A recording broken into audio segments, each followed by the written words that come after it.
हिंदुओं का कत्लेआम नहीं रुकता है। योगेंद्र नाथ मंडल पाकिस्तान के प्रधानमंत्री से कहते हैं कि ये कत्लेआम रुकना चाहिए, तो वहां के प्रधानमंत्री ने कहा कि हम नहीं रोक सकते क्योंकि हमने तो इस्लामिक स्टेट के रूप में पाकिस्तान को मान्यता दी है। योगेंद्र नाथ मंडल को अपनी जान बचा करके भाग करके वापस हिंदुस्तान आना पड़ा था। 1950 से लेकर के अगले 15-17 वर्ष वह व्यक्ति गुमनाम जीवन जी करके हमेशा के लिए इतिहास में विलीन हो गया। बाबा साहब भीमराव अंबेडकर, जिन्होंने देश के वंचितों के लिए, दलितों के लिए, पिछड़ों की लड़ाई को लेकर के लड़ाई लड़ते रहे, आज भारत के अंदर, दुनिया के अंदर वंचितों और दलितों के मसीहा के रूप में सारे समाज के लिए पूज्य हो गए। बहनों और भाइयों, ये है दो उन महापुरुषों की लड़ाई। एक ने देश के हित में काम किया था, एक ने देश के विभाजन के लिए कार्य किया था। और मैं ये बात आप सबसे इसलिए कह रहा हूं क्योंकि कुछ लोग फिर से आ गए हैं जो योगेंद्र नाथ मंडल बनना चाहते हैं। नाम बाबा साहब का लेंगे लेकिन काम योगेंद्र नाथ मंडल का करेंगे। वे काम योगेंद्र नाथ मंडल का काम कर रहे हैं। मैं देखता हूं जब दलितों का पीड़न होता है उनके मुंह में फेविकोल लग जाता है, और जब जाति के नाम पर हिंदू को लड़ाना होता है तब वह दलित को जाट के साथ, दलित को ब्राह्मण के साथ, दलित को गुर्जर के साथ, दलित को क्षत्रियों के साथ, दलित को वैश्यों के साथ लड़ा करके सामाजिक ताने बाने को छिन्न भिन्न करने का पाप कर रहे हैं।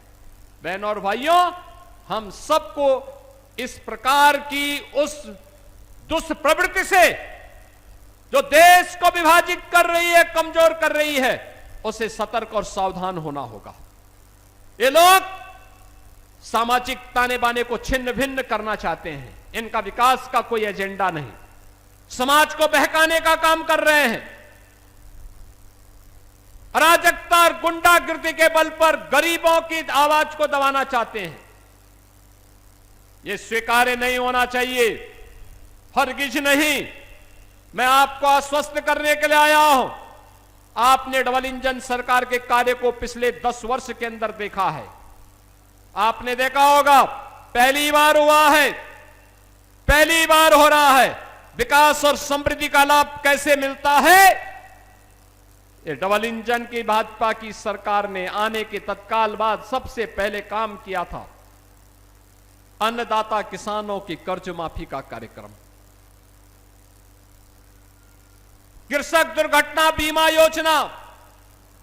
आपने देखा होगा, आपदा के कारण किसान हो या बटाईदार या उसके परिवार का कोई सदस्य आपदा का शिकार होता है तो सरकार उसके लिए धनराशि उपलब्ध करवाती है। 5 लाख रुपए की सहायता उस परिवार को देती है। अभी मंच पर मैंने कुछ परिवारों को दिया है। गरीब कोई भी हो, दलित है, वंचित है, अति पिछड़ी जाति का व्यक्ति है, आवास नहीं है, सरकार उसको प्रधानमंत्री आवास योजना या मुख्यमंत्री आवास योजना में आच्छादित करके उसको सिर ढकने के लिए आवास उपलब्ध करवाती है। बहनों और भाइयों, भेदभाव कोई नहीं। हर गरीब को फ्री में राशन की सुविधा। मुझे आश्चर्य होता है, कभी कांग्रेस के एक राज्य में एक प्रधानमंत्री ये कहने के लिए मजबूर हुए थे कि मैं 85 रुपया बेचता हूं लेकिन जमीन में 15 रुपया पहुंचता है। 100 रुपया बेचता हूं, जमीन में 15 रुपया पहुंचता है। 85 रुपया कौन खा जाता था? 85 रुपया खाने वाले यही लोग हैं जो आज सपा और कांग्रेस के रूप में आपको दिखाई दे रहे हैं। ये पैसा किसी युवा की छात्रवृत्ति का पैसा था, किसी गरीब के राशन का पैसा था, किसी गरीब के लिए आवास का पैसा था, किसी वृद्धजन के लिए, किसी निराश्रित महिला के लिए और किसी दिव्यांग जन के पैसा, उनकी पेंशन का पैसा था। यह पैसा किसी अन्नदाता किसान का था, यह पैसा किसी गरीब का था, लेकिन इसको डकारने का काम ये लोग कर जाते थे। इसलिए पैसा आप तक नहीं पहुंचता था। आज आप देखते होंगे डीबीटी के माध्यम से एक क्लिक किया, प्रदेश के 3 करोड़ 26 लाख अन्नदाता किसान के खाते में प्रधानमंत्री किसान सम्मान निधि का लाभ पहुंचता है। एक बार बटन दबाते हैं लखनऊ में, पैसा सीधे एक साथ 1 करोड़ 6 लाख दिव्यांगजनों, निराश्रित महिलाओं और वृद्धजनों के खाते में पेंशन का पैसा उनके खाते में जाता है। आज राशन की सुविधा का लाभ लखनऊ में बैठे बैठे, स्क्रीन में बैठे बैठे हम देख सकते हैं कौन सी फेयर प्राइस शॉप से राशन दिया जा रहा है। अगर कहीं कोई गड़बड़ कर रहा है तो लखनऊ में हमारी स्क्रीन अलर्ट कर देती है कि फलानी जगह फलानी दुकान में घटतोली हो रही है, वहां पर इस प्रकार का कार्य हो रहा है, और तत्काल छापेमारी करके हम गिरफ्तारी कर लेते हैं। बहनों और भाइयों, कार्य करने की इच्छा शक्ति होती है तब कार्य होता है। आप मुझे बताओ, जो लोग बिजनौर ही नहीं आना चाहते थे, बिजनौर को अपशकुन मानते थे, अपशकुन इसलिए मानते थे क्योंकि बबुआ तो 12 बजे सो करके उठते थे, 12 बजे सो करके उठते थे, 2 बजे तक तैयार होते थे, फिर कुछ खा पी करके फिर उनके जिम जाने का समय हो जाता था, फिर उनकी अपनी मंडली बैठ जाती थी। तो जनता से मिलने की फुर्सत कहां थी? जनता से मिलने के लिए समय पे जगना होगा, जनता के बीच में जाना होगा, उनकी समस्याओं को सुनना होगा, जनप्रतिनिधियों से संवाद बनाना होगा, और इस प्रकार के कार्यक्रमों के साथ आकर के अपने अपशकुन का दोषी बिजनौर जैसी पवित्र धरती पर नहीं थोपना होगा, तब जाकर के परिवर्तन होगा। बहनों और भाइयों, आज मैं आपको आश्वस्त करने के लिए आया हूं। अभी यहां पे श्रीमती सुची चौधरी जी कह रही थी फलाने फ्लाईओवर को बनाना है। हमने तो प्रस्ताव मांग दिया है, वो प्रस्ताव दे दें, तत्काल कार्य हम लोग उस पर प्रारंभ करवाने जा रहे हैं, कोई समस्या नहीं। आज विकास के लिए पैसे की कोई कमी नहीं, कोई कमी नहीं। और मैं तो बोलता हूं सभी जनप्रतिनिधियों से, मैं तो बैठक लेने के लिए स्वयं आया था। मैंने मुरादाबाद में भी इस मंडल की बैठक ली, और मैंने कहा भी जो रोड बननी है, जहां जहां पुल बनने हैं, जहां जहां फ्लाईओवर बनना है, प्रस्ताव लाओ। एकदम जनप्रतिनिधि के प्रस्ताव पे सारे कार्य स्वीकृत होंगे। एक एक गांव को कनेक्टिविटी देंगे, एक एक अन्नदाता किसान के चेहरे पर खुशहाली लाएंगे, एक एक नौजवान को नौकरी देंगे। और मुझे बहुत अच्छा लगता है, बहुत अच्छा लगता है जब मैं अब नौकरी के लिए नियुक्ति पत्र वितरित करता हूं तो बिजनौर का नौजवान भी नौकरी पाता है। अंतिम कोने से जुड़ा हुआ व्यक्ति बिजनौर का, कोई नेटौर का है, कोई नजीमाबाद का है, कोई नूरपुर का है, कोई चांदपुर का है, कोई धामपुर का है, यानी अलग अलग जगह का नौजवान ये नौकरी पाता है। आज यहां पर स्वयं का उद्यम स्थापित कर रहे हैं नौजवान। हमारा किसान फिर से उद्यमी बन चुका है। यह यात्रा जब चलेगी तब इस यात्रा ने उत्तर प्रदेश को बीमारू राज्य से उभारा है। बहनों और भाइयों, मैं लखनऊ में बैठ करके केवल योजना बनाता तो यूपी बीमारूपन से दूर नहीं हो पाता। यूपी बॉटम 3 से आज टॉप 3 नहीं पहुंचता, और आपका बिजनौर भी बॉटम 3 से टॉप 3 में नहीं पहुंचता।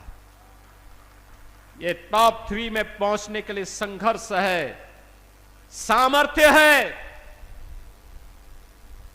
आपके साथ मिलकर के समन्वय है, और एक साथ मिलकर के विशुद्ध भाव के साथ आगे बढ़ने का कार्य है। और उस इच्छा शक्ति के साथ आज हम सब आपके पास आए हैं कि बहनों और भाइयों, विकास की इस प्रक्रिया को हमें मजबूती के साथ आगे बढ़ाना है, बिना रुके, बिना डिगे, बिना थके। ये यात्रा अनवरत रूप से आगे बढ़नी चाहिए, और उसी यात्रा को आगे बढ़ाने के लिए आज हम सब आपके बीच में आए हैं। 1000 करोड़ रुपए की इन परियोजनाओं के लोकार्पण और शिलान्यास के लिए, जिसमें आपके यहां हमने पहले भी कहा कि यहां पर बहनों और भाइयों गन्ना मूल्य का भुगतान, साथ साथ आजादी के बाद नजीमाबाद ब्लॉक का एक गांव पड़ता है हल्दू खाता।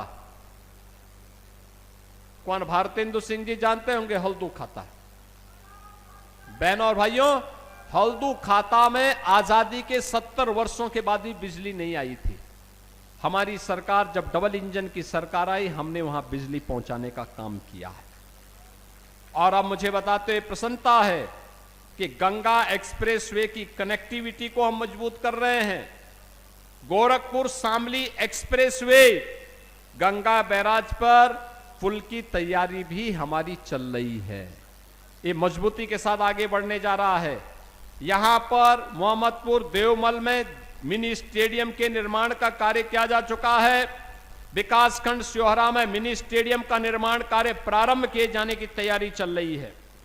और इसके साथ ही याद करिए, जो बिजनौर पहले बदनाम था, आज 790 करोड़ की बेल्जियम की कंपनी अग्रिस्ट मासा का सीबीजी का प्लांट है, तो यहां पर 250 करोड़ का, री एनर्जी डायनेमिक्स का 198 करोड़ का और एनर्सल एलाइज का भी यहां पर निवेश आया है। यानी इतने बड़े पैमाने पे बड़े बड़े निवेश आज बिजनौर जनपद में आ रहे हैं।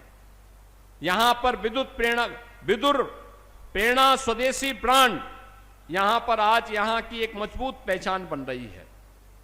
और उस पहचान को आगे बढ़ाने के लिए सरकार ने जो कदम और आगे बढ़ाए हैं, यहां पे मेडिकल कॉलेज का निर्माण पहले ही हो चुका है। यहां पे नर्सिंग कॉलेज और छात्रावास का भी आज लोकार्पण का कार्यक्रम उसके साथ ही किया जा रहा है। ग्राम रावली स्थित कर्ण ऋषि आश्रम पर पर्यटन विकास का कार्य भी आज पूरा हो गया है। राजकीय महिला आईटीआई जहांगीरपुर, मंडारा, ज्ञानपुर, जलीलपुर, चांदपुर का भी लोकार्पण का कार्य किया जा रहा है। विकासखंड मोहम्मदपुर देवमल में police line Bijnor transit hostel का लोकार्पण, गंगा नदी पर निर्मित चौधरी चरण सिंह मध्य गंगा बैराज के बाएं अपलक्ष बंद पर पुनरुद्धार एवं सुरक्षात्मक कार्यों का लोकार्पण भी हो रहा है। पानीपत खटीमा मार्ग पर 2 लेन में चौड़ीकरण सुदृढ़ीकरण के कार्य का, महात्मा विदुर मार्ग एवं बिजनौर मवाना मेरठ मार्ग के चौड़ीकरण सुदृढ़ीकरण के कार्य का और अमृत 2 के अंतर्गत मंडावर नगर पंचायत के पुनर्गठन पेयजल योजना का लोकार्पण का कार्यक्रम भी आज यहां पे संपन्न हो रहा है।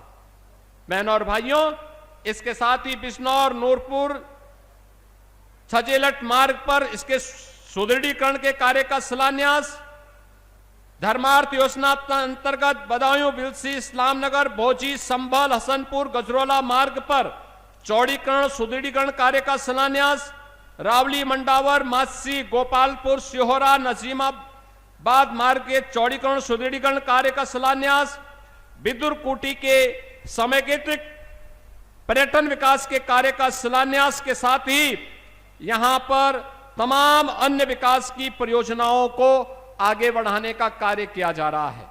ये जो योजनाएं आज आई हैं, मैं बिजनौर विधानसभा और चांदपुर विधानसभा की जनता जनार्दन को इसकी बधाई देता हूं। लाभ तो पूरा बिजनौर लेगा, लेकिन अन्य विधानसभाओं में भी हमारे कार्यक्रम लगेंगे, उनमें भी हम लोग आने वाले हैं। मैं इसके लिए पूरे बिजनौर वासियों को बधाई देता हूं और आश्वस्त करता हूं कि सरकार का जो मंत्र है चरेवेती चरेवेती का, बिना रुके, बिना डिगे, बिना थके, बिना झुके, जनता जनार्दन की आवाज को सर्वोपरि रखते हुए आपकी सुरक्षा, आपके लिए सुशासन और आपकी समृद्धि के लिए यह डबल इंजन की सरकार निरंतर कार्य करेगी। इस विश्वास के साथ आप सभी को मैं इन सभी परियोजनाओं की हृदय से बधाई और शुभकामनाएं देते हुए अपनी वाणी को देता हूं विराम। आप सब मेरे साथ बोलेंगे जय जय श्री राम। बहुत बहुत धन्यवाद। जनपद बिजनौर हृदय तल से आभार प्रकट करता है परम आदरणीय श्रद्धेय यशस्वी माननीय मुख्यमंत्री जी का एक बार जोरदार तालियों के साथ अभिनंदन वंदन स्वागत। कि अपने बहुमूल्य पलों में से हमारे जनपद बिजनौर को हमारे 1 करोड़ से अधिक की सौगात और उपहार स्वरूप हमारी 76 परियोजनाओं का आपने तोहफा दिया, उसके लिए हृदय तल से आभार प्रकट करता हुआ हमारा ये जनपद बिजनौर